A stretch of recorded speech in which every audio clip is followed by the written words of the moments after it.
इस वीडियो में सबका स्वागत है दोस्तों। ये वीडियो शुरू करने से पहले आपके एक फायदे की बात जरूर कहना चाहूंगा। इस वीडियो के डिस्क्रिप्शन में आप जाओगे तो आपको इस सब्जेक्ट का लिंक मिल जाएगा, जिसको आप क्लिक करोगे तो chapter by chapter, question by question सारे के सारे वीडियोस आपको मिल जाएंगे और दूसरे सब्जेक्ट के भी लिंक्स मिल जाएंगे, जिसमें chapter by chapter, question by question सारे वीडियोस मिल जाएंगे।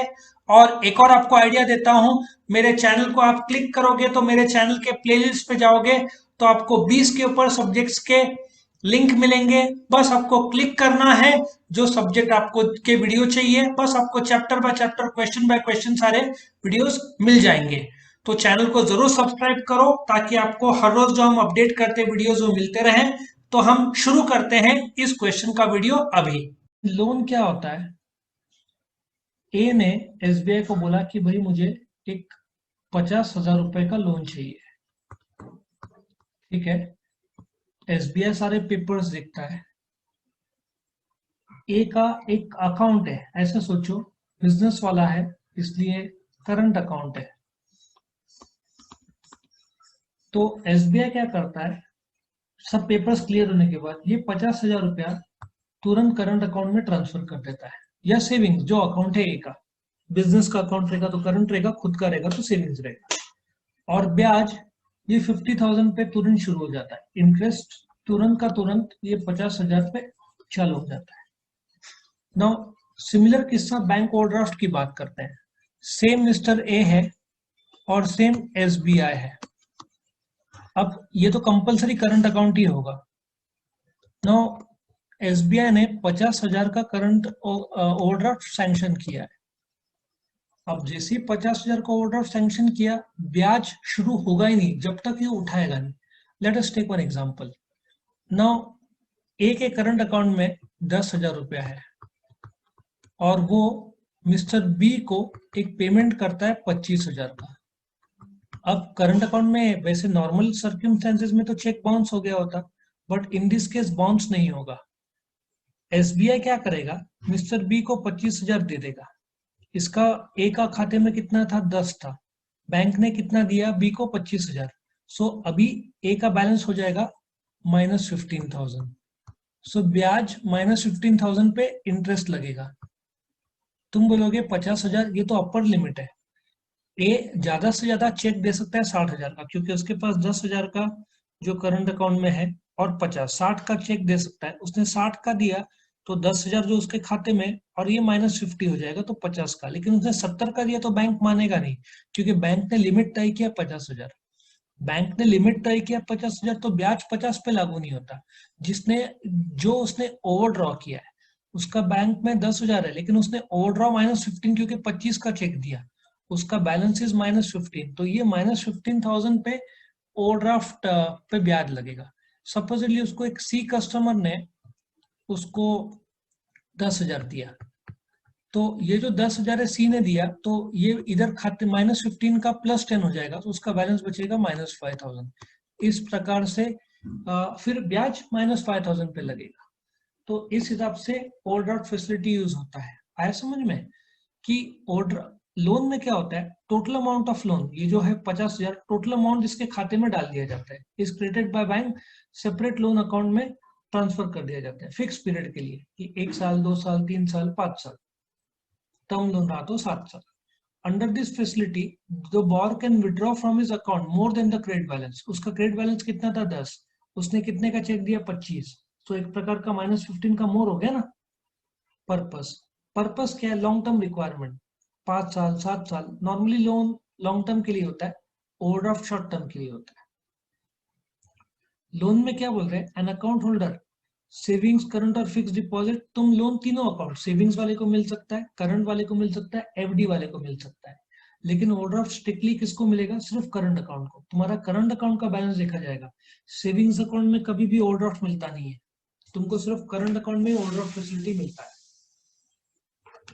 नाउ इन लोन्स तुमको सम वैल्यूएबल एसेट जैसे कि जमीन, बिल्डिंग, मशीनरी गिरवी रखना पड़ता है। इसमें नॉर्मली तुम्हारा स्टॉक गिरवी रहेगा, तुम्हारा जो फिनिश गुड्स, रॉ मटेरियल का स्टॉक गिरवी रहेगा। इसमें लोन में सेपरेट लोन अकाउंट मेंटेन करेगा बोरोअर। जैसे तुम्हारा, एक एग्जांपल देता हूँ, बेस्ट एग्जांपल देता हूँ, तुम्हारा एसबीआई अकाउंट है, बराबर है ना? सपोजली एसबीआई अकाउंट का नंबर है 12345। तो जब बैंक तुमको लोन देगा तो एक separate SBI home loan account बनेगा, अकाउंट नंबर 6, 7, 8, 9, 10। सो तुम्हारे बैंक में एसबीआई में दो अकाउंट बनेंगे, एक तुम्हारा बेसिक अकाउंट जो सेविंग्स अकाउंट है, और दूसरा जो लोन अकाउंट है। और जब लोन रिपे होगा, पूरा लोन तुम लौटा दोगे, तो लोन अकाउंट 6, 7, 8, 9, 10 अकाउंट नंबर बंद हो जाएगा और तुम्हारा सेविंग्स अकाउंट चालू रहेगा। सो लोन के लिए सेपरेट अकाउंट रहता है। ओवरड्राफ्ट के लिए सेपरेट अकाउंट लगता नहीं है, क्योंकि तुम्हारा करंट अकाउंट में ही रूट हो रहा है वो। तो तुम्हारा करंट अकाउंट में 10,000 तुमने चेक दिया 25 का, तो बैलेंस हो गया -15। सो तुम्हारा जिस नाम से करंट अकाउंट है उसी नाम से तुम्हारा लोन के मूवमेंट्स होंगे, ठीक है ना? Now amount of loan, larger amount of loan can be given. तुम्हारे पेपर स्ट्रॉन्ग है तो 10, 20 हजार, 10 लाख, 50 लाख, वो तुम्हारे पेपर्स पर, इनकम टैक्स के पेपर्स कैसे स्ट्रॉन्ग है उस पर, और सिबिल कैसा है उस पर लोन मिलता है। इसमें ओवरड्राफ्ट बिकॉज शॉर्ट टर्म है, 3 महीना, 4 महीना, 6 महीने के लिए, तो लोन का रकम छोटा रहता है। ये ड्यूरेशन तो दिया है कि लोन्स लॉन्ग पीरियड है, it can be 5 years, 10 years, 20 years। Overdraft normally 1 साल से कम रहता है। Rate of interest is lower than overdraft, क्योंकि इतने लंबे समय के लिए रहता है तो 6%, 7% रहेगा। ओवरड्राफ्ट 12, 13% पकड़ लो कि जो आज का ब्याज होना चाहिए, 12, 13, 14। क्यों मैं 12, 13, 14 बोल रहा हूँ? क्योंकि आजकल ना फ्लेक्सिबल कैसे हो गया है, तुमने टाइमली रिपे किया है, तुम्हारा इनकम टैक्स के पेपर्स कैसे हैं, तुम्हारा ट्रैक रिकॉर्ड कैसा है, तो सेम लोन किसी को 14% पे मिल रहा है, और तुम्हारा ट्रैक रिकॉर्ड अच्छा है तो तुमको 12% में भी मिल सकता है, ये भी पॉसिबिलिटी है, ठीक है ना? सो ड्यूरेशन, लॉन्ग पीरियड हो गया, शॉर्ट पीरियड हो गया। रेट ऑफ इंटरेस्ट लोअर भी हो गया, हायर भी हो गया। Charging of interest, interest is charge on the amount of loan sanction. 50,000 तुम्हारे खाते पे डाल दिया ना, तो 50,000 पे ब्याज शुरू हो जाएगा। इसमें तुमको 50,000 का बोलते ना सैंक्शन किया हुआ है, लेकिन विड्रॉ नहीं किया तुमने। विड्रॉ कितना किया? 10,000 का बैलेंस था, 25 का चेक दिया तो -15 हो गया। सो इंटरेस्ट जो विड्रॉ किया गया है, ओवरड्रॉ किया गया है, ओवरड्रॉ मतलब 10 के ऊपर 0 हो गया, 25 का चेक दिया तो -15 जो ओवरड्रॉन है उस पर तुमको ब्याज लगना है। रिपेमेंट, तुमको ईएमआई मंथली इंस्टॉलमेंट रहता है। वैसे तो लमसम बोल रहे हैं, लेकिन लमसम पे एक समय था गोल्ड लोन पे लमसम होता था। अभी भी कुछ कोऑपरेटिव बैंक्स करते हैं, या एचडीएफसी बैंक, नेशनलाइज बैंक भी करते हैं कि तुमने गोल्ड पे के ऊपर 50,000 का कर्जा लिया, तुम 1 साल बाद जाके इंटरेस्ट भरो या और रिन्यूअल करो, या तो 50,000 प्लस इंटरेस्ट भर के लोन का अकाउंट क्लोज कर दो, ठीक है ना? और कुछ बैंक्स बोलते नहीं, हर महीने ईएमआई आएगा, ठीक है? So that is gold loan. लेकिन बाकी सारे लोन्स में हर महीना पेमेंट करना पड़ता है, ईएमआई जिसको बोलते हैं, ठीक है? जबकि ओवरड्राफ्ट में कोई ईएमआई नहीं होता। जैसे मैंने बताया कि तुम्हारा बैलेंस था 10, तुमने 25,000 का चेक दिया, तुम्हारा बैलेंस हुआ -15। एक कस्टमर ने तुमको 10 दिया, तुमने बैंक में जमा किया, -15 + 10 हो गया -5। सो ये तुम्हारा, तुम जैसे जैसे तुम्हारा कस्टमर तुम्हारे खाते में डालते जाते वैसे लोन कम होते जाता है। तो ईएमआई फैसिलिटी नहीं, जैसे तुम ट्रांसफर करते हो वैसे वो तुम्हारा लोन का रकम कम होता है। सो आई होप तेरे को ये लोन और ओवरड्राफ्ट के बीच का फर्क समझ में आया।